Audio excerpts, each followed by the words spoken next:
અને મેં જે પીડા વેઠવી છે એ કાલ કોઈ બીજો વેઠે નહીં, એના માટે તો જાગું છું. ખોટી અપેક્ષા આવડે કે દીકરી દીકરાને ભણાવો. અને બીજું કે આ દારૂ મૂકવા કેટલા આયા મેન પોઈન્ટ ઉપર આવે. સાચા મનથી આંગળી ઊંચી કરજો એટલા બેન થઈ છે. હો હંતાડ છે નહીં થાય બે ઊંચી કરો પીવો હંતાડ હંતાડે મૂકી દો. દારૂ બેન થાય, દારૂ બેન થશે તો શું આપશો? બોલો તો ખરા. તમને કઈ આપ્યું, કઈ ધન વિભવ સંપત્તિ આપ્યું હોય, મારે કઈ નથી જોતું.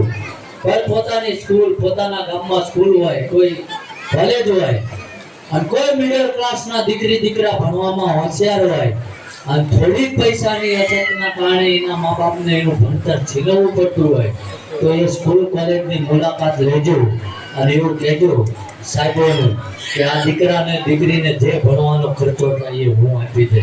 આ પગે લાગવા આવવાની જરૂર નથી, આ પગે લાગવા આવવાની જરૂર નથી. અને હું તો આ જગ્યામાં આવો ને ક્યારે અગરબત્તી નાળિયેર કે કોઈ વસ્તુ લાવવાની જરૂર નથી.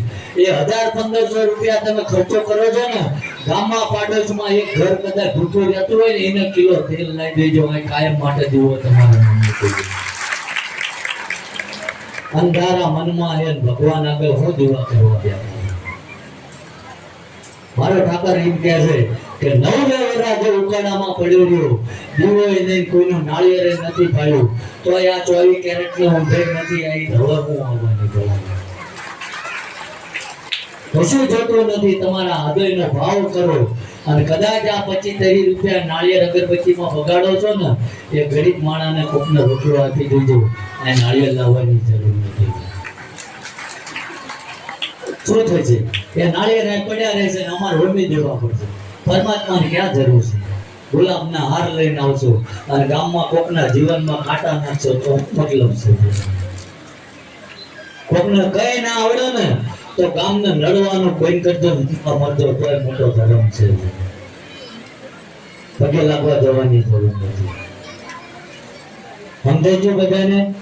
બાકી ગમે એવું નડતર હોય તમે જોરે લેશો, મને પૂછી લેશો તો એમાં શું નડતર જતું રહેશે ખરું? કે જો આ બધી નોંધ હશે, કારણ કે ઘણા એવા બેઠા છે, કોઈ કર્મચારી છે, કોઈ અધવચ્ચે થાકી ગયેલા છે, કોઈ એવું કીધું કે આપણે બે ધંધો ભેગા કરવી અને ધંધામાં લઈ જાય છેતરી નાખ્યા, કોઈ કડિયા નાકે પે જાય છે, કોઈ બહેનો એવી છે કે આખો દી મજૂરી કરીને લાવે છે ને એનો પતિ રાતે એનો દારૂ પીસી જાય છે. એવાય બેઠા છે. તો મારો ઠાકર એ નોંધ કરતો હોય છે. અને જો કદાચ તમે ઓટલા ઉપર જેમ ભૂલી ગયા હોય કહેવાનું, તો હજુ હમણાં દર્શન માટે ખોલવામાં આવે. અને ફરીથી દાદાને એવું કહેજો કે જગતમાં કદાચ ઘણું ફરી લીધું અને અમને ક્યાંય મેળ પડ્યો નથી, પણ હવે ક્યાંય ભટકવું નથી. જો કદાચ આ જગ્યામાં અમારો જસ લખ્યો હોય તો ઠીક, નકર કોઈ બીજી જગ્યાએ લખ્યો હોય તો આજ અમે તને પગે લાગી છે, તું અમને એ ઠેકાણે પકડ દેજે. અને જે કઈ 1 કરોડ ગુના અમારા હોય હવે ક્યાંય ભટકવું નથી, અમને ખંચેરીને ખોળે લેજે. કોઈ દાડો ભગવાન ભૂલા પડવા. કારણ કે આ અહીં તમે જોવો ખરા 200 થી 300 જણનો કાફલો હોય ભલા માણસ. 5-5 મહિને તો સેવાનો નંબર આવે છે. આ કોઈ પગારદાર નથી. હું પોતે એજી મોટરસાઇકલ લઈને નોકરી જઉં છું. ઘણા બધા કહેતા હોય પણ હવે એ સેવકો તમે ગાડી લાયા મન બેહાડીને લઈ જાવ માર્કેટ મોઢું બગાડવું. પાછા ઘણા કે બાપુ પાસે ગાડી જાય કે થોડી તારો બાપ મૂકી દો. તો અને દુનિયામાં સાબિત કરી દેજે ભલામણા. તો કોઈ એવું કહી દે કે મેં 10,000 મૂક્યા અને બાપુએ એને હાથ અડાડ્યો તેથી ભલામણા આને મારી ઓળખાણ ન કરવી પડે. એ ધંધો અમારા લોહીમાં ના હોય. નબળાને શું આવડે? નબળી વાતું જ આવડે ને. મોળા ખાતા મોળા નોટકાર ના આવે. એમનું લોહી એવું છે એ પણ એવા નોટકાર કાઢે. ગમે એ નાતીમાં જન્મા તો નીચું જ નથી, એના વિચારો ઉપર આધીન કરે.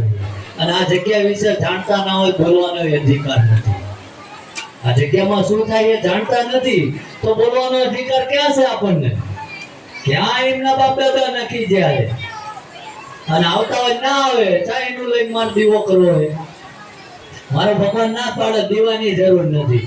આય આયેલો માણસ આંખમાં આંગળું લઈને જાય અને હસતો હસતો જાય ને તો એનો 900 મને વળેલો અને મારું તમને જમાડ્યું બે દેખે લાગે ભાઈ, બાકી કોઈ ઉદ્યોગ છે નથી. સમજાય? જો અમે ચમત્કારી હોય રહોડામાં આમ હાથ કરીને ના બધું રન થઈ જતું હોય, હું કામ મૂર્ખામી કરો છો ભલામણ. જીવતા કોઈ પૂજનીય નથી હોતું, એ તો મર્યા પછી ટકાવારી નક્કી થાય. કોણ આપણી વચ્ચે આવીને જતું રહ્યું, પછી ગોતવા નીકળ્યું. બાપુએ અમાર ઘરે પગલા પાડ્યા, એ લાગ્યું હંતાવી. જીવતા તો પગ ખેંચ્યા જતું, પછી હું લાગ્યું હંતાવે. સમજાય ને? એટલે કોઈ અંધશ્રદ્ધામાં ના જશો. અને આજ જો અહીંયા આવ્યા છો, 1 મહિનો તમારા મનની નાથીની કદર મૂકી દો દાદા આગળ. અને મારો મન એવું કહે છે કે જો સાચા મનથી કદાચ કોઈ કે ના પ્રસાદી એમ ચમ લેવડાવી. ઘણા એવું કે તમને કઈ ખવડાવી દીધું છે, પેટમાં ઉતારી દીધું છે, આવું કહે છે ન કહેતા? કહે છે? તો જો કદાચ આ ઠાકરનો પ્રસાદ એ પેટમાં પડ્યો હોય ને તો કોકનું ખવડાયેલું વેલા પરોડીએ બહાર નીકળી જાય. લીંબુ મરચા નથી બંધાવતું, સમજાય ને? અને કદાચ આ તમને બેહાર્યા છે ને, જો કદાચ રતી ભારે અજાણતા હો ખુબા ના પડતા માંડ પુરાણ કરાયું છે. અને તમારા કપડા કદાચ ચોટીને થોડી કઈ રીતિ ઘરે જશે ને, મારો ઠાકર એવું કહે છે કે 3 પેઢીની કદાચ મેલાસી જગ્યામાં હોય તો હું પાડી હોય તો અંધશ્રદ્ધાયું ફેલાવો. ઘણા તેમ જોરાઓ ક્યાંક ને ક્યાંક તો જાય છો ને, તમે જાઓ એટલે એવું કે બહુ મેલું કરેલું તમારી ઉપર કેસે ને આવું. આકે ના તો બોલો ખાધો એટલે ના લાગે. ભૂખ્યો તો હું છું, તમારે બીજી ટાઈમ આરોગવાનો ટાઈમ થઈ ગયો. ઘણા પાસે એવું કે તમારા મઠમાં માતાજી જ નથી કેસે ને, પાછું લિસ્ટ આપે કે એક મહિનો વાળવું પડશે, પિતૃ કાર્ય કરાવવા પડશે. ઘણા તો આમાં હોરી નાખ્યા આવવા કેસે નથી કહેતા. અને હું શ્રદ્ધા અને અંધશ્રદ્ધા વિશે મારે એટલી જ તમને જાણ કરવાની છે.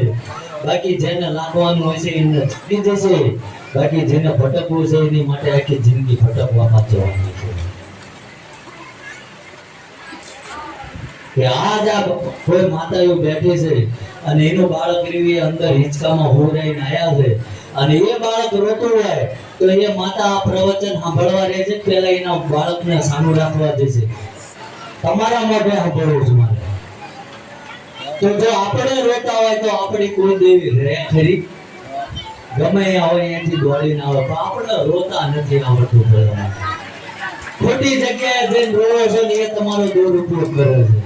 બાકી મનની નાભીથી આવડા લાવવાની ક્યાં જરૂર છે? મનની નાભીથી ખગરી પડો. કદાચ ગમે એવા ડુંગરા ઉપર આપણી માં બેઠું હોય ને પાવાગઢ જેવી, અને અડધી રાતે જો ડોટ ના મૂકે તો આપણે એના દીકરા હે ના ભલામણ. આ તો ઊંધી જગ્યાએ લીંબુ નાળિયેર ટીંગાળ દીધું બાપુ, નાળિયેર ટીંગાળે લીંબુ બાંધે તો સુકી થાય, તો એ દાઠાના લીંબુ હું કામ બેસતો હોય? ઘરની બહાર ના બાંધે તો ઘણા પાસે વૈણા વાળા હોય, આટલું ચવાણું લાવજો ને આટલી મીઠાઈ લાવજો, તો આપણે મૂર્ખના દીકરા વાળીપા ગામના જાપે 4 રસ્તે મુકાવવા જોઈએ. જાવશો ન જતા? ખોટો ના બોલતા પાડોશીનો પાપ લઈને જશો. કરો છો ના ધંધો તો આજ લગીરમાં તમે એ વસ્તુ એ પોટલું વાળવા મૂકીને જ્યાં હોય અને એક સિંગલ વ્યક્તિ એવો મને બતાવો કે એને 4 રસ્તે મૂક્યું ને એ ભૂત પ્રેરિતે છોડીને એમાંથી 2 મુઠ્ઠી ચવાણું ખાધું હોય, બતાવો. ખાધું? તો હું કામ મૂકવા જાવ છો? છોકરાને 10 રૂપિયા વેફર લેવાના આપે ને આ કે એ લઈ દોડો છો. પાછળ માર જેવા સવાલ કરો બાપુ કે બાપુ